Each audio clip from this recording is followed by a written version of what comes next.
rehefa tsy ianao fa lavitra anao zao aty matsiaro anao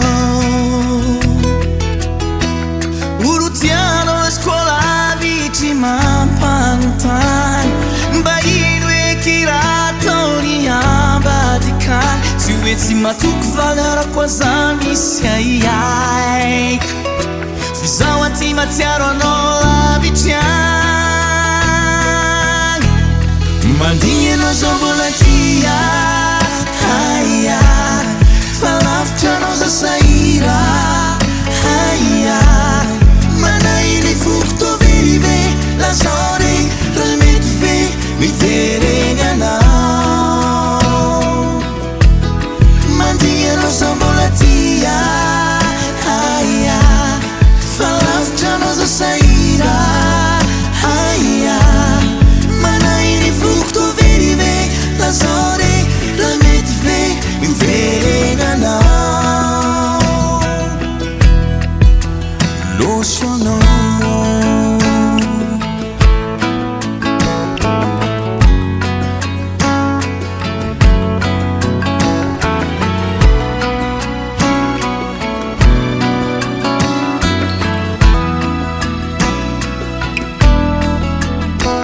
orotiano scuola vitri mampanontany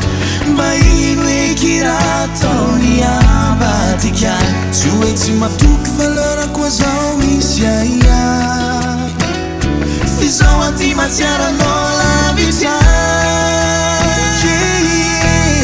mandigny anao zao mbola tia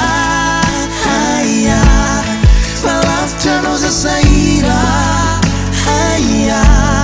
manahiny foko toverive lazao regny raha mety ve miveregny anao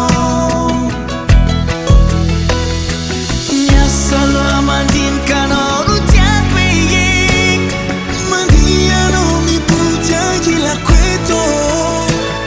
nakaiza anao fizao aty mitsale loso anao nandeha tsy solo eky nasolo